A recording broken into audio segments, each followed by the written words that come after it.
Saya lihat juga podcast yang lain Mhm. kan, komentarin Anies segala macam. Mhm. Ini ada yang terbaru katanya Mhm.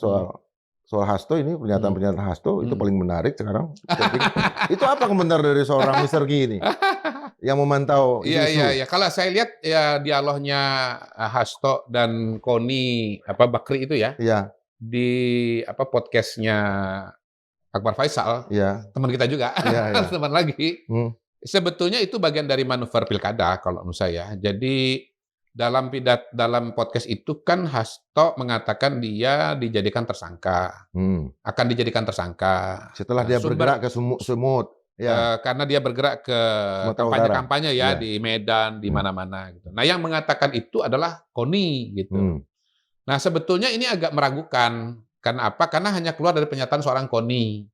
Nah, Koni ini beberapa kali pernyataannya itu memang kontroversial dan kemudian dia ralat sendiri gitu. Misalnya dia pernah mengatakan bahwa polisi punya akses kepada Sirekap, bahkan bisa mengisi formulir C1. hmm, Dia mengatakan sumbernya adalah Ogroseno, purnawirawan Polri gitu. Tapi kemudian dia ralat kan itu kan pernyataan hmm, itu. Dia hmm, mengatakan, "Wah, itu diskusi terlalu seru, saya salah tangkap," begitu. hmm.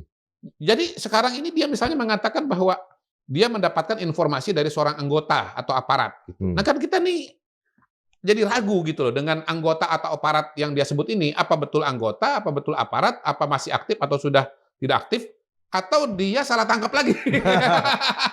Artinya salah Salah tangkap. salah tangkap pesan lagi gitu. Ya Nggak, ya. kalau kemarin itu gara-gara diskusi lagi intens, ini nggak tahu dia salah tangkapnya gara-gara apa gitu. Salah menangkap pesan itu gara-gara apa. Nah, pernah juga sebelumnya dia mengeluarkan pernyataan bahwa dalam diskusi dengan Rosan kalau nggak salah ya, ada Ya satu ya. pernyataan. Kalau nggak salah juga dia di situ mengatakan bahwa ya dia nanti pemirsa lah yang ngecek Ya. ya dengan Rosan itu.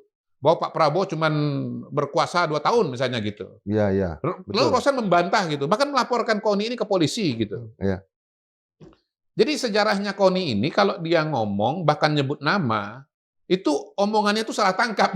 Saya khawatir yang sekarang ini salah tangkap juga gitu. Dan ini yang disambut sama Hasto. Nah, itu yang disambut oleh Mas Hasto. Nah, kalau kasus Mas Hasto, kalau Ya. beliau salah tangkap, itu saya nggak heran justru. Karena Kenapa? iya, karena saya udah punya pengalaman pribadi bahwa Mas Hasto ini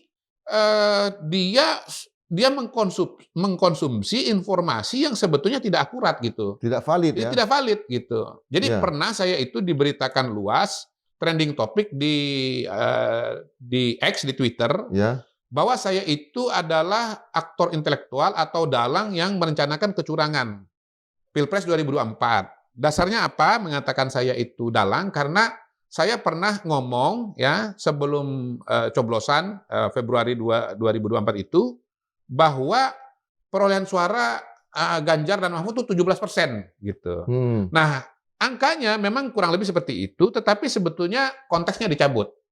Pertama saya ngomong itu bukan dalam sebuah rapat tertutup, katanya Ya ini ya. rapat konspirasi nih gitu Ya kan. ya ya. Saya ngomong itu di forum terbuka, Ya. yang Bung Indra pasti tahu, karena saya Ya. ngomongnya itu di Golkar Ya Jakarta. ya ya, betul. Nah, Bung Indra kan Kita ketemu waktu itu. oh, Ya kan di dalam pada udah saya pulang, udah balik kan? pada saya bicara itu Bung Saya Indra ada. saya ada. Ini Ada ketua biro saya. ada saksi Kepala, matanya ya, Bung ya. Indra.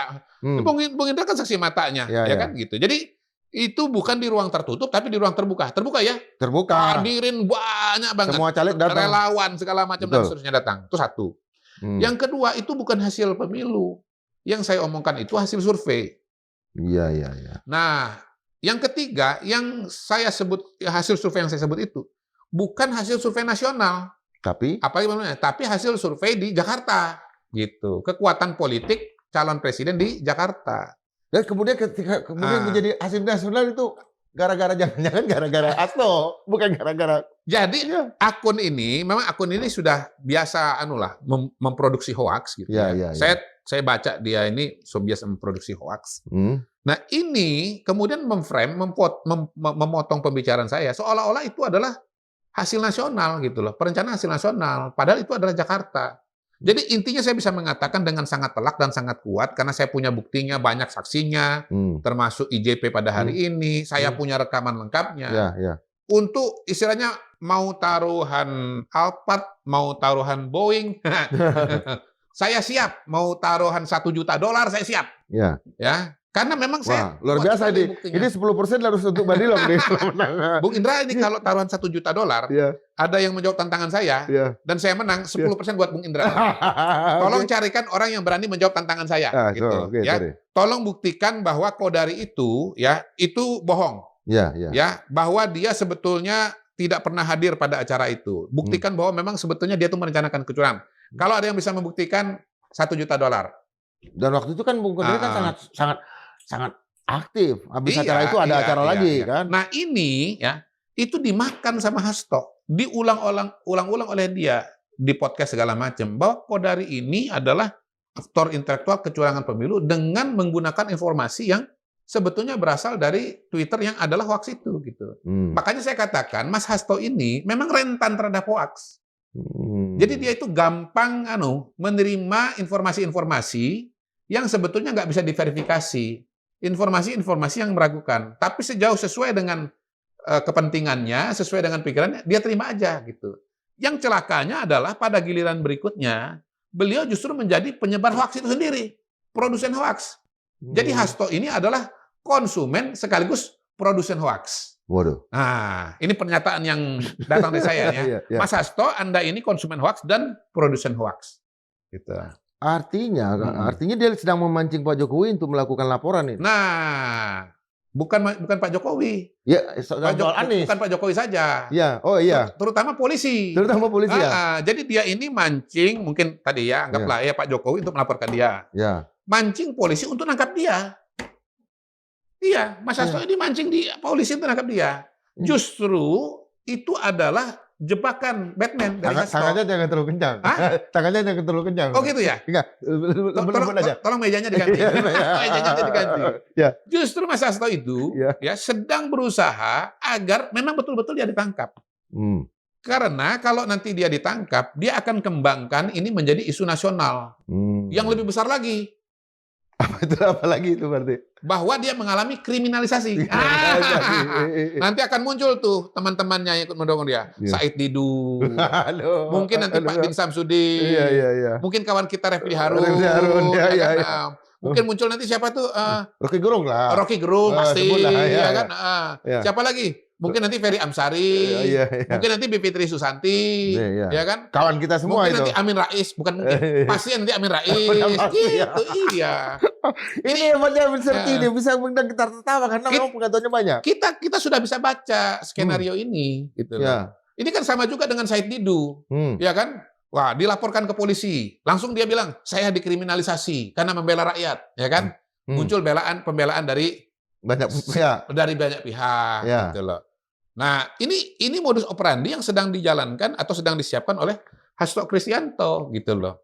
Pertama memang dia mau membuka mau membangun suasana, menciptakan kesan dan pesan bahwa ini Pak Jokowi ini curang, pilkada ini curang gitu. Sehingga timbul simpati kepada calon-calon dari PDI Perjuangan. Itu target minimalisnya gitu. 200 miliar kata dia kan di Jakarta. Ya, semua isu yang dia lemparkan di situlah gitu untuk memancing simpati gitu. Oleh sebab itu saya sebut wawancara Hasto dan Koni Bakri ini dengan Akbar Faisal itu sebagai Dirty Vote jilid 2. Dirty Vote jilid 2. Karena dulu ada jilid 1. Ya. Yang tampil di sana itu teman kita juga. Ya. Betul. Ada Zainal Arifin Mukhtar, ada Bivitri Susanti, ada Ferry Amsari Piliang. Bilang, bukan. Nggak ada pilihannya. Nanti saya konfirmasi.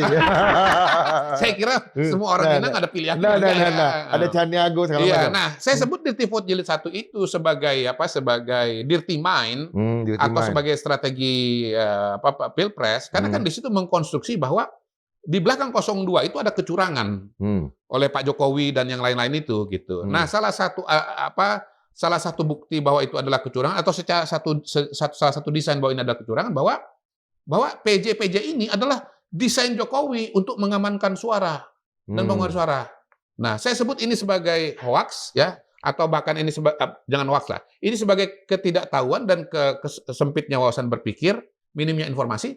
Karena yang namanya pemilu serentak itu yang berujung pada adanya PJ itu kan desain lama.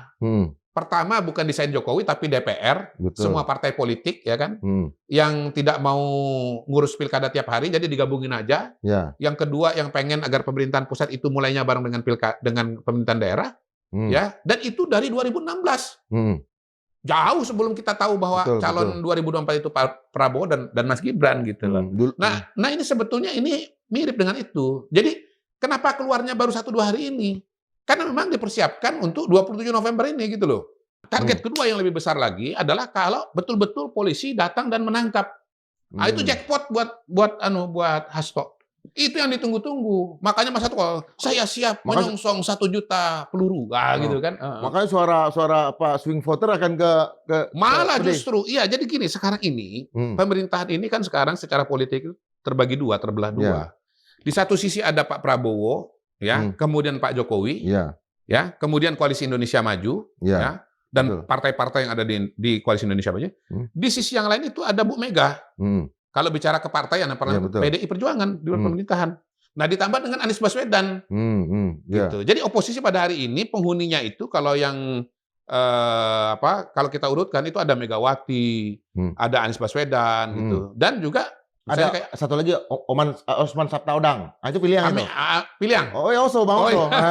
Pilihan itu. Iya. Jadi ada juga siapa? Amin Rais. Gitu. Oh, ada Amin Rais. Nah, pembelahan ini sekarang itu yang kemudian kurang lebih bayang-bayangnya itu mewarnai proses pilkada yang terjadi. Gitu. Terutama di daerah-daerah yang kompetitif, yaitu Jawa Tengah dan Jakarta. Nah, ada kepentingan dari calon-calon yang di belakang tokoh-tokoh yang berada di belakang Andika Hendi dan di belakangnya Pram dan Rano untuk memperbesar kolam suara. Kolam suara apa? Kolam suara oposisi gitu. Nah, caranya dengan apa? Dengan ya tadi melontarkan isu ini, ya, isu bahwa Hasto tersangka gitu. Dan jackpot yang ditunggu-tunggu adalah Hasto betul-betul tersangka dan ditangkap gitu. Karena akan ada empati ya. Karena akan ada empati. Yang biasanya yang belum memilih ini kan kelompok rasional. Betul. Kelompok akademik. Ya. Orang-orang yang berpikir. Jadi kalau orang melihat seperti itu kan sejak awal ini mancing buat pilkada. Supaya kan perasaannya perasaan mereka ini menjadi terluka, simpati, kasihan gitu. Kalau Hasto ditangkap, jadi kan Mas Hasto ini kan membayangkan dirinya ini sebagai Bung Karno jilid 2. Kan dia cerita dalam podcast itu, dulu Bung Karno ditangkap, lalu kemudian banyak simpati gitu. Dan bahwa Prabowo dan Jokowi ini adalah Belanda. Gitu. Iya. Itu yang mau dibangun dengan pot. Ya, begitulah sobat-sobat apa yang dikatakan Mr. Q yang sudah sangat lama kita kangenin ya tawanya melawan haters atau pembenci Pak Jokowi dengan berita-berita atau narasi yang tidak pas lah. Mantap kan Mr. Q. Kali ini lo bisa dengar lah pendapat Mr. Q terkait podcast yang dihadirkan, podcast di Akbar Faisal yang menghadirkan bintang tamu Hasto dan juga Koni. Tadi sudah dengar kan apa yang dikatakan Mr. Q dari Hasto, Koni. Kita tahu semua lah mereka ya. Ya itulah yang dikatakan Mr. Q. Bagaimana pendapat sobat-sobat? Silakan berikan pandangannya di kolom komentar. Wassalamualaikum warahmatullahi wabarakatuh.